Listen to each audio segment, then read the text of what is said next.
Okay, welcome to this week's episode of Barntv. We're going to jump straight into the industry news because there's some news I've been really looking forward to screaming out to you guys. OSA and Berger have just invoiced us for 180 grain 7mm hybrid target projectiles, which has been an F-class / 7mm projectile that's been very desirable for a long time and been pretty thin on the ground. We've got a decent swag of them coming. And I think in general there's a reasonable amount of them coming in. So get to your local burger stockist. Our prices, of course, are really competitive, but if you've stock elsewhere, so be it. We are really happy that Berger, in partnership with OSA, are starting to shore up some of those supply issues that were had under the previous importers. We've still got stock of 155.5 full bore targets on the shelf, so that's really good.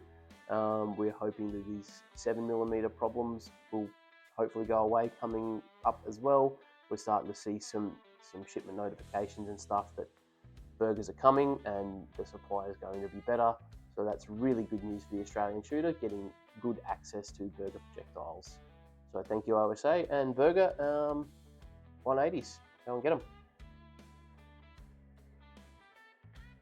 Second piece of industry news is that we've got a big shipment of Ruger American Gen 2s in. People really went crazy over the first shipment of these things and we sold out pretty quick. There's another big shipment here. They're a fantastic rifle for the money. We've got a big collection of Gen 2s at the moment. Not every combination, not every caliber, but most calibers in some combination. So we'll have 308 in the standard, for example.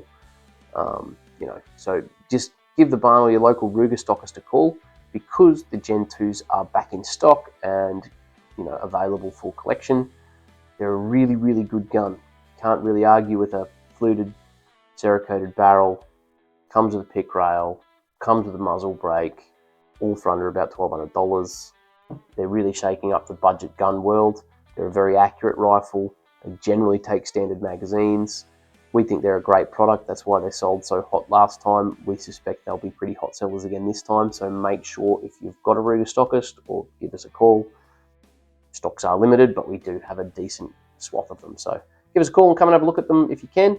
But be sure to check them out. Ruger Gen 2s.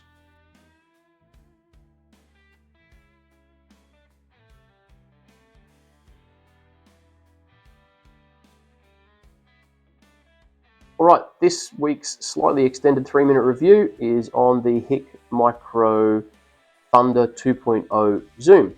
I've had it on my personal firearm for the last couple of weeks, getting it out, testing in the paddock.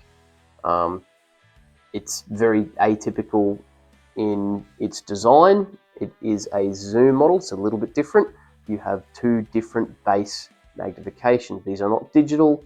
These are optical thermal magnification, so you have a wide field of view magnification and an increased base magnification for taking long shots and identifying targets further out.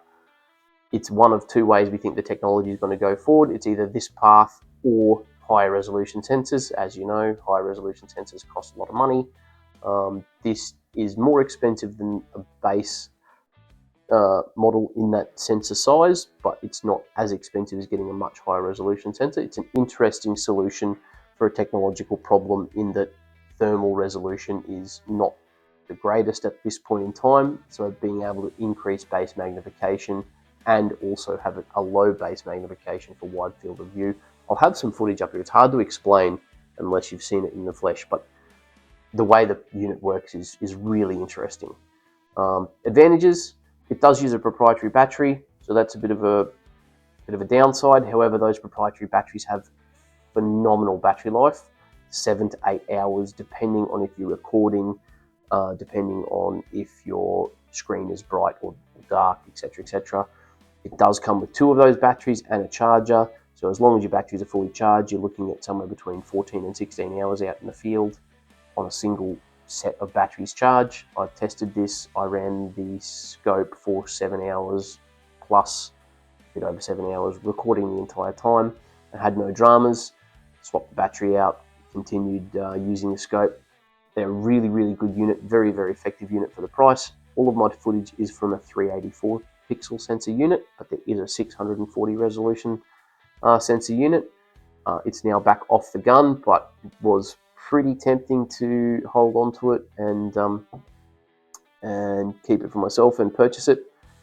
I do have to use that gun for thermal testing, however, so it has to have scopes on and off of it. But yeah, really interesting bit of kit and really aggressive price point.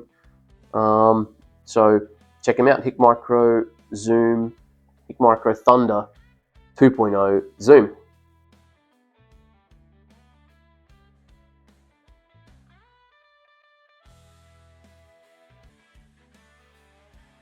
Wrapping up this week's episode, we have just the standard end of episode announcements. I will announce the winner for the second month subscriber giveaway next week in our sort of lead up to FarmFest video. Speaking of, we will be holding a thermal night for FarmFest this year. I'll have more details for the next video, but we will be holding another thermal night. We will be in attendance in strength at FarmFest. Obviously, we sell oil and batteries as well.